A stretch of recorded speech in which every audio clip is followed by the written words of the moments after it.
ದೇವರ ಅತಿ ಪರಿಶುದ್ಧ ನಾಮಕ್ಕೆ ಸ್ತೋತ್ರವಾಗಲಿ. ಈ ವಿಡಿಯೋವನ್ನ ಲಕ್ಷ್ಯ ಬಿಟ್ಟು ಗಮನಿಸಿಕೊಳ್ತಾ ಇರುವ ನಿಮ್ಮೆಲ್ಲರನ್ನ ಸರಿಸಾಟಿ ಇಲ್ಲದ ನಾಮವಾಗಿರುವ ನಸರೇತಿನ ಯೇಸು ಕ್ರಿಸ್ತನೆಂಬ ಅಧಿಕಾರವುಳ್ಳ ಜೀವವುಳ್ಳ ಏಕದೇವರ ನಾಮದಲ್ಲಿ ಈ ಒಂದು ವಿಡಿಯೋಗೆ ಸ್ವಾಗತ ಮಾಡಲಿಕ್ಕೆ ನಾನು ಇಷ್ಟಪಡ್ತಾ ಇದ್ದೀನಿ. ಕಳೆದ ವಿಡಿಯೋನಲ್ಲಿ ನಾನು ನೀವು ಧ್ಯಾನಿಸಿದಂತಹ ಒಂದು ವಿಷಯವಾಗಿತ್ತು ಕೃಪೆ. ಈ ದಿವಸ ನಾನು ನೀವು ಧ್ಯಾನಿಸಲಿಕ್ಕೋಸ್ಕರವಾಗಿ ಹೋಗ್ತಾ ಇರುವಂತಹ ಒಂದು ವಿಷಯವಾಗಿದೆ ಮತ್ತಾಯ ಬರೆದಂತಹ ಸುವಾರ್ತೆ 28ನೇ ಅಧ್ಯಾಯ 19ನೇ ವಚನ. ಯಾತಕ್ಕೋಸ್ಕರವಾಗಿ ಈ ಮತ್ತಾಯ ಬರೆದಂತ ಸುವಾರ್ತೆ 28:19 ನಾನು ನಿಮ್ಮ ಮುಂದೆ ಸಂಕ್ಷಿಪ್ತವಾಗಿ ವಿವರಿಸಲಿಕ್ಕೋಸ್ಕರವಾಗಿ ಇಷ್ಟಪಡ್ತಾ ಇದ್ದೀನಿ. ಅಂದ್ರೆ ಇದುವರೆಗೂ ಇಡೀ 300ರ ಆಸುಪಾಸಿನಿಂದ ಕೆಲವೊಂದು ಜನರು ಈ ವಾಕ್ಯದ ಆಳಾರ್ಥವನ್ನ ಸರಿಯಾಗಿರುವಂತ ಅರ್ಥವನ್ನ ತಿಳಿದುಕೊಳ್ಳೇ ಇಲ್ಲ. ಇವತ್ತಿನವರೆಗೂ ಸಹ ಅದರ ಅರ್ಥ ಏನಿದೆಯೋ ಅದನ್ನ ಗಮನದಲ್ಲಿ ಇಟ್ಕೊಳ್ಳದಂತೆ, ಅದನ್ನ ಲಕ್ಷ್ಯವಾಗಿ ತೆಗೆದುಕೊಳ್ಳದೆ, ಅದು ಏನಿದೆಯೋ ಹಾಗೆ ಸುಮ್ಮನೆ ಬಾಯಿ ಉಚ್ಚಾರಣೆ ಮೂಲಕವಾಗಿ ಹೋಗುವಂತವ್ರು ಅನೇಕರಿದ್ದಾರೆ.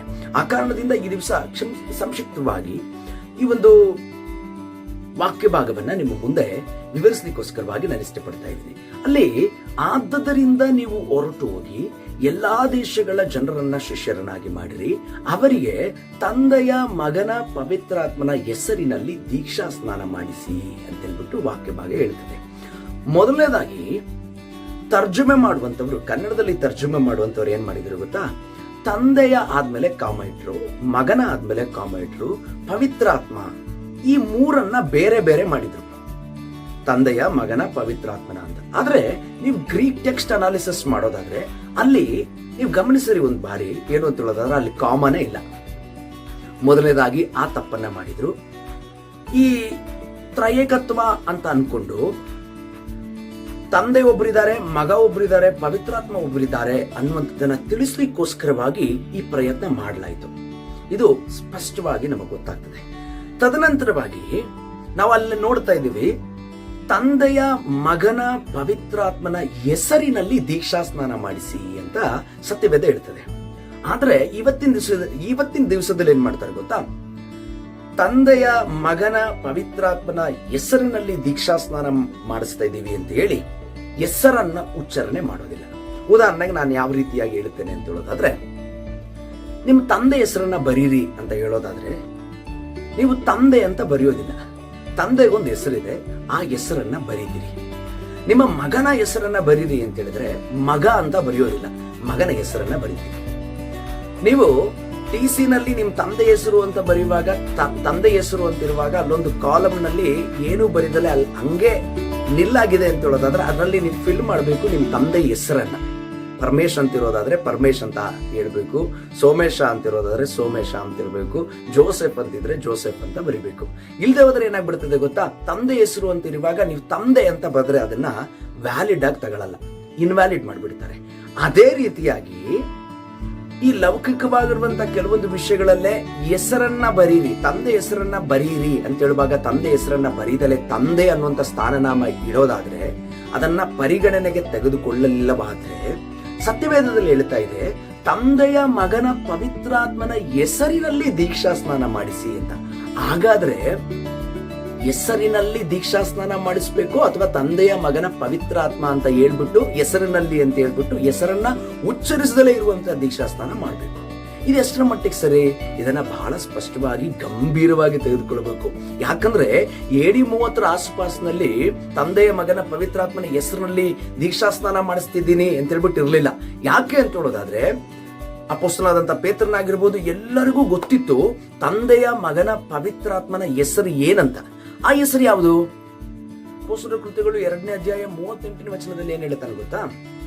ಪೇತ್ರನು ಅವರಿಗೆ, ನಿಮ್ಮ ಪಾಪಗಳು ಪರಿಹಾರವಾಗುವುದಕ್ಕಾಗಿ ನಿಮ್ಮಲ್ಲಿ ಪ್ರತಿಯೊಬ್ಬರು ದೇವರ ಕಡೆಗೆ ತಿರುಗಿಕೊಂಡು ಯೇಸು ಕ್ರಿಸ್ತನ ಹೆಸರಿನ ಮೇಲೆ ದೀಕ್ಷಾ ಸ್ನಾನ ಮಾಡಿಸಿಕೊಳ್ಳ್ರಿ, ಆಗ ನೀವು ಪವಿತ್ರಾತ್ಮ ದಾರವನ್ನ ಹೊಂದುವಿರಿ ಅಂತ. ಮತ್ತಾಯ ಬರೆದಂತ ಸುವಾರ್ತೆಯಲ್ಲಿ ಮತ್ತಾಯನು ಯೇಸು ಕ್ರಿಸ್ತನ ಹೇಳಿದ್ದನ್ನ ಬರೆದಿರ್ತಾರಲ್ಲ, ಆ ಮತ್ತಾಯನು ಸಹ ಆ ಸಂದರ್ಭದಲ್ಲಿ ಇರ್ತಾನೆ. ಯಾತಕ್ಕೋಸ್ಕರವಾಗಿ ಅವನು ಹೇಳಿದಂತ ಸ್ಟೇಟ್ಮೆಂಟ್ ಅನ್ನ ವಿರೋಧ ಮಾಡಲಿಲ್ಲ? ಕಾರಣ ಅವನಿಗೂ ಗೊತ್ತಿತ್ತು ತಂದೆಯ ಮಗನ ಪವಿತ್ರಾತ್ಮನ ಹೆಸರು ಏನಂತ. ಯೇಸು ಕ್ರಿಸ್ತನ ಅದನ್ನೇ ಹೇಳಿದ್ದು, ತಂದೆಯ ಮಗನ ಪವಿತ್ರಾತ್ಮನ ಹೆಸರು ಅಂತ. ಪವಿತ್ರಾತ್ಮನಿಗಿರುವಂತಹ ಲಕ್ಷಣ ಏನ್ ಗೊತ್ತಾ? ತಂದೆಯು ನನ್ನ ಹೆಸರಿನಲ್ಲಿ ಕಳುಹಿಸಿಕೊಡುವ ಪವಿತ್ರಾತ್ಮನು ಅವನು ಎಲ್ಲವನ್ನ ಉಪದೇಶಿಸಿ ನಾನು ಹೇಳಿದ್ದನ್ನೆಲ್ಲ ನಿಮ್ಮ ನೆನಪಿಗೆ ತರ್ತಾನೆ ಅಂತ ವಾಕ್ಯ ಭಾಗ ಹೇಳ್ತಿರೋದು. ಪವಿತ್ರಾತ್ಮ ಯೇಸು ಕ್ರಿಸ್ತನು ಹೇಳಿದ್ದನ್ನೇ ನೆನಪಿಗೆ ತಂದಿದ್ದು ಪೇತ್ರನಿಗೆ. ಪವಿತ್ರಾತ್ಮನ ಕೆಲಸ ಅದೇ ಆಗಿತ್ತು. ನಾವು ಅನ್ಕೊಳ್ಳೋ ಪ್ರಕಾರ ಪೇತ್ರನು ಮಾನಸಿಕವಾಗಿರುವಂತಹ ಜ್ಞಾನದಿಂದ ಅಲ್ಲ ಅದನ್ನ ಉಚ್ಚರಿಸಿದ್ದು, ಬದಲಾಗಿ ಪವಿತ್ರಾತ್ಮನ ಸಹಾಯದ ಮೂಲಕವಾಗಿ ಉಚ್ಚರಿಸಿದಂತಾಗಿದೆ. ತದನಂತರವಾಗಿ ಪವಿತ್ರಾತ್ಮನ ಉಪದೇಶಿಸಿದ್ದನ್ನೇ ಅಪೊಸ್ತಲನಾದಂತಹ ಪೇತ್ರನು ಉಚ್ಚರಿಸಿರುವಂಥದ್ದು. ಆಯ್ತಾ? ವಿಶೇಷವಾಗಿ ಅದನ್ನ ನಾವು ಗಮನದಲ್ಲಿ ಇಟ್ಕೊಳ್ಬೇಕು. ಇಲ್ಲಿ ತಂದೆ ಮಗ ಪವಿತ್ರಾತ್ಮನ ಹೆಸರಿನಲ್ಲಿ ಅಂತ ಹೇಳಿ ದೀಕ್ಷಾ ಸ್ನಾನ ಕೊಡೋದಾದ್ರೆ ಅಲ್ಲಿ ಸತ್ವವಿಲ್ಲ. ಯಾಕೆ ಅಂತ ಹೇಳೋದಾದ್ರೆ ಯೇಸು ಕ್ರಿಸ್ತನ ಸ್ಪಷ್ಟವಾಗಿ ಹೇಳ್ತಾ ಇದ್ದಾರೆ, ತಂದೆಯ ಮಗನ ಪವಿತ್ರಾತ್ಮನ ಹೆಸರಿನಲ್ಲಿ ದೀಕ್ಷಾ ಸ್ನಾನ ಮಾಡಿಸಿ ಅಂತ. ತಂದೆ ಮಗ ಪವಿತ್ರಾತ್ಮ ಅನ್ನುವಂಥದ್ದಲ್ಲ ಶಕ್ತಿ ಪ್ರವರ್ತಿಸುವಂಥದ್ದು, ಬದಲಾಗಿ ತಂದೆ ಮಗ ಪವಿತ್ರಾತ್ಮನ ಹೆಸರಿನಲ್ಲಿ. ಹಾಗಾದ್ರೆ ಆ ಹೆಸರು ಏನು ಅಂತ ತಿಳ್ಕೊಂಡ ತದನಂತರವಾಗಿನೇ ನಾವೇನ್ ಮಾಡ್ಬೇಕಾಗ್ತದೆ ಅಂತ ಹೇಳೋದಾದ್ರೆ ದೀಕ್ಷಾ ಸ್ನಾನ ತೆಗೆದುಕೊಳ್ಬೇಕಾಗ್ತದೆ. ಹಾಗಾದ್ರೆ ಆ ಹೆಸರೇನು? ನಾನ್ ನನ್ನ ತಂದೆಯ ಹೆಸರಿನ ಮೇಲೆ ಬಂದಿದ್ದೀನಿ. ಯೇಸು ಕ್ರಿಸ್ತನು ಹೇಳ್ತಾರೆ, ವರದ ಮಗನ ಯಾರು? ಕರ್ತನಾದ ಯೇಸು ಕ್ರಿಸ್ತನು. ತಂದೆಯು ನನ್ನ ಹೆಸರಿನಲ್ಲಿ ಕಳುಹಿಸಿಕೊಡುವ ಪವಿತ್ರಾತ್ಮನು. ಮೂರಕ್ಕೂ ಒಂದೊಂದು ಹೆಸರಿದೆ.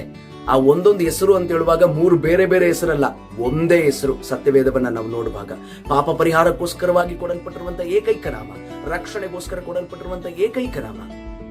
ಮತ್ತಾಯ ಬರೆದಂತ ಸುವಾರ್ತೆ 1ನೇ ಅಧ್ಯಾಯ 21ನೇ ವಚನದಲ್ಲಿ ಏನ್ ಹೇಳ್ತದೆ ಗೊತ್ತಾ? ಆಕೆ ಒಬ್ಬ ಮಗನ ನಡೀತಾಳೆ, ಆ ಮಗುವಿಗೆ ಯೇಸು ಎಂದು ಹೆಸರಿಡಬೇಕು. ಯಾಕಂತ ಯೇಸು ಅಂತ ಹೆಸರಿಡೋದು? ಯಾಕಂದ್ರೆ ಆತನೇ ತನ್ನ ಜನರನ್ನ ಅವರ ಪಾಪಗಳಿಂದ ಬಿಡಿಸಿ ಕಾಯುವನು ಅಂತ. ಪಾಪ ಪರಿಹಾರದ ಸೆಷನ್ ನಲ್ಲಿ ಪಾಪ ಪರಿಹಾರಕ್ಕೋಸ್ಕರವಾಗಿರುವಂತಹ ಹೆಸರನ್ನ ಉಚ್ಚರಿಸದೆ ಹೋದ್ರೆ ಪ್ರಯೋಜನ ಏನು? ಇದನ್ನ ಗಮನದಲ್ಲಿಟ್ಟುಕೊಳ್ಬೇಕು. ತದನಂತರವಾಗಿ ಮುಂದಿನ ಎಲ್ಲಾ ಪ್ರಕ್ರಿಯೆಗಳನ್ನು ಮಾಡಬೇಕು. ಇಡೀ 30 ಆಸ್ಪಾಸ್ನಲ್ಲಿ ಎಲ್ಲೂ ಸಹ ಇಲ್ಲ. ಸತ್ಯವೇದದಲ್ಲಿ ಎಲ್ಲಾದ್ರೂ ಒಂದು ಕಡೆ ಏನು ಅಂತ ಹೇಳೋದಾದ್ರೆ ತಂದೆ ಮಗ ಪವಿತ್ರಾತ್ಮನ ಹೆಸರಿನಲ್ಲಿ ದೀಕ್ಷಾ ಸ್ನಾನ ಮಾಡಿಸಿದ್ರು ಅಂತಿದ್ಯಾ? ಇಲ್ಲ. ಯೇಸು ಕ್ರಿಸ್ತನ ಹೆಸರಿನಲ್ಲಿ ದೀಕ್ಷಾ ಸ್ನಾನ ಮಾಡಿಸಿದ್ರು, ಯೇಸು ಕ್ರಿಸ್ತನ ಹೆಸರಿನಲ್ಲಿ ದೀಕ್ಷಾ ಸ್ನಾನ ತಗೊಂಡ್ರು. ಪೌಲನು ಆ ದೀಕ್ಷಾ ಸ್ನಾನವನ್ನು ಒಪ್ಕೊಂಡ, ಪೇತ್ರನು ದೀಕ್ಷಾ ಸ್ನಾನವನ್ನು ಒಪ್ಕೊಂಡ, ಸ್ನಾನಿಕನಾದಂತ ಯೋಹಾನನ ಶಿಷ್ಯರು ಈ ದೀಕ್ಷಾ ಸ್ನಾನವನ್ನ ಒಪ್ಪಿಕೊಳ್ಳುತ್ತಾರೆ. ಆದರೆ ಇವತ್ತಿನ ದಿವಸದಲ್ಲಿರುವಂತಹ ಅನೇಕ ಸಭೆಯ ವಿಶ್ವಾಸಿಗಳು, ಸಭಾಪಾಲಕರು ಇದನ್ನ ಒಪ್ಪಿಕೊಳ್ಳದೆ ಇರುವಂತ ಕಾರಣ ಯಾಕೆ ಗೊತ್ತಾ? AD 213ರಿಂದ ಪ್ರಾರಂಭವಾದಂತಹ ತರ್ತುಲ್ಯನ ಉಪದೇಶ. ಮುಖ್ಯವಾಗಿ ತಿಳಿದುಕೊಳ್ಬೇಕು, ದೇವರ ವಾಕ್ಯ ಏನು ಹೇಳ್ತದೋ ಅದನ್ನ ಅಂಗೀಕಾರ ಮಾಡಬೇಕು. ಪೇತ್ರನ ಮಾತನ್ನ ಮಾನಸಿಕವಾಗಿ ಅಂತ ನೀವೇನಾದ್ರೂ ಬಿಂಬಿಸೋದಾದ್ರೆ, ಗಲಾತ್ಯದವರಿಗೆ 1ನೇ ಅಧ್ಯಾಯ 8ನೇ ವಚನ ಏನ್ ಹೇಳ್ತದೆ ಗೊತ್ತಾ? ಪೌಲನು ಗಲಾತ್ಯದವರಿಗೆ ಏನ್ ಹೇಳ್ತಾನೆ ಗೊತ್ತಾ? ನಾವು ನಿಮಗೆ ಸಾರಿದ ಸುವಾರ್ತೆಗೆ ವಿರುದ್ಧವಾದದನ್ನ ನಾವೇ ಆಗ್ಲಿ ಪರಲೋಕದಿಂದ ಬಂದ ದೇವದೂತನೇ ಆಗ್ಲಿ ನಿಮಗೆ ಸಾರಿದರೆ ಶಾಪಗ್ರಸ್ತನಾಗ್ಲಿ ಅಂತ. ಇದರ ಅರ್ಥ ಏನು ಅಂತ ಹೇಳೋದಾದ್ರೆ, ಹೇಳಬೇಕಾಗಿರುವಂತ ಸುವಾರ್ತೆ ಏನೇನಿದೆಯೋ ಅಥವಾ ಏನೇನು ಪ್ರಕ್ರಿಯೆಗಳಿದೆಯೋ ಅದನ್ನೆಲ್ಲ ಹೇಳಾಗಿದೆ.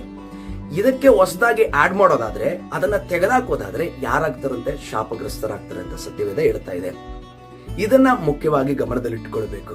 ಆ ಕಾರಣದಿಂದ ಅನೇಕ ಜನರಿಗೆ ಇದು ಕೋಪ ಬರ್ಬೋದು, ಸಿಟ್ಟು ತರಬಹುದು. ಆದ್ರೆ ಒಂದು ವಿಷಯವನ್ನ ಅರ್ಥ ಮಾಡಿಕೊಳ್ಬೇಕು, ಮುಖ್ಯವಾಗಿ ಕರ್ತನಾದ ಯೇಸು ಕ್ರಿಸ್ತನ ಹೆಸರಿನಲ್ಲಿರುವಂತಹ ದೀಕ್ಷಾ ಸ್ನಾನ ಪರಿಪಕ್ವತೆಯಿಂದ, ಅರ್ಥ ಗಾಂಭೀರ್ಯತೆಯಿಂದ ಕೂಡಿರುವಂತದ್ದಾಗಿದೆ. ಇದನ್ನು ಅಂಗೀಕರಿಸಬೇಕು. ದೇವರು ನಿಮ್ಮೆಲ್ಲರನ್ನ ಆಶೀರ್ವದಿಸಲಿ.